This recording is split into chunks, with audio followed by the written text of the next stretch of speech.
Welcome back to another car buyer's review. Today we'll take a look at the first generation G-Class that ran from 1990 all the way up to 2018. The G-Class had various models that I will list now. It all started with the W460 that ran from 1979 up until 1992. There is the W461 that is in production since 1992 and the W463 that went out of production in 2018. This car was in production for so many years and the terrain capabilities got better and some G-classes became more luxury. There are three different models, Baureihe in German or models in English.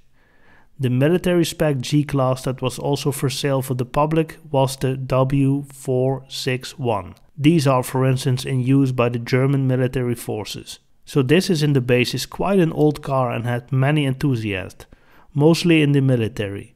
In recent years the AMG models were getting popular, especially in countries where the petrol is cheap. Think about Dubai, the United Arab Emirates, California, etc. In the basis the G-Class was designed for the military. Where you have the Hummer H1 in the United States, you had the G-Class in Europe. This car is tougher than a Land Rover when it comes to durability and terrain capabilities. The car was in production for 28 years. It had so many special models that were modded for specific tasks. Also a few AMG models, which I will go into later. Let's focus on the obvious. This car will never be cheap to own or run. But if you want a rugged car that can serve you a very long time, look no further. The G-Class. Some of its weaker points of this car are: when it comes to the petrol V8 engines, the 4.7 and the 5.5 liter V8 are prone to several oil leaks coming from the oil cooler gasket, oil filter housing gasket and the thermometer gasket that has the potential to leak coolant as well. The PCV gasket that is located in the back of the car also has the tendency to leak oil. This is quite a common issue. When this PCV gasket leaks oil, the oil will leak on the hot exhaust manifold and therefore it starts smelling quite bad. When you want to fix these leaks, use proper Mercedes parts, so look for OEM parts as much as possible. Knockoff parts will sometimes even increase leakages and all sorts of other trouble.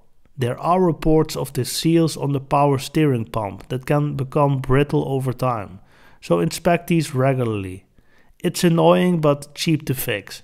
Just keep in mind that these vehicles are old but not very complex. It needs to be easy technology to be able to get fixed in the field.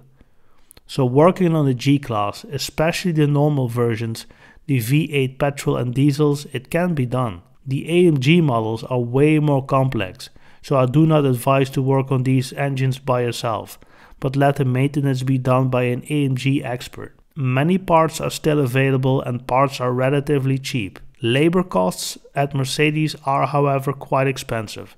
Moving on to the issues that can be found on the diesels. The fuel filter hoses are prone to fuel leak. The turbocharger is also a weaker point. They tend to leak oil as well. The turbo needs a constant supply of oil to cool down.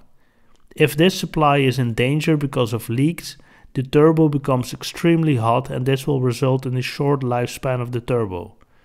Replacing the turbo is not a cheap fix, especially if you have to outsource it. Doing this yourself can save quite some money. Just keep inspecting the turbos from time to time and hunt for traces of oil near the turbos. Next thing is the 7G tronic automatic. These are the 7-speed automatic gearboxes that Mercedes uses in quite some models. Weaker points of this gearbox is the integrated speed sensor. They can fail and then the gearbox would shift, let's say between gear 6 and gear 2. Replacement can cost between $700 up to $1,500 depending if you go for a new or refurbished model. The older 5G tronic is more reliable and that would be my choice for this car. Overall gearboxes are quite reliable, but the 7G tronic could have some electronical issues. In this case with the speed sensor.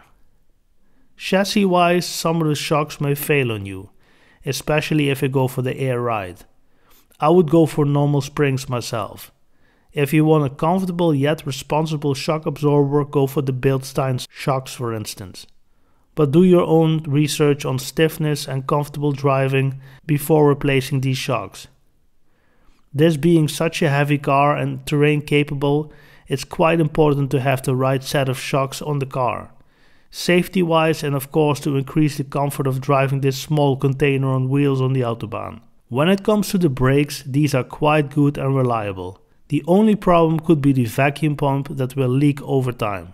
This car is most suitable with a big diesel engine, if you plan to use this as a work vehicle. The torque and the range of the diesel suits the car best. If you want a fast and luxury G-Class, look at the G500 with the V8 or even the G63 and G65 AMG models with the bi-turbo V8. All issues described will apply to most engines. Each Mercedes engine has an individual engine code. Look up these codes for more in-depth information on the engine you intend to buy. This list is just too long to put it all in one video. Hope this buyer's review was useful, and if so, subscribe to my channel to stay updated with the latest videos. Thanks for watching.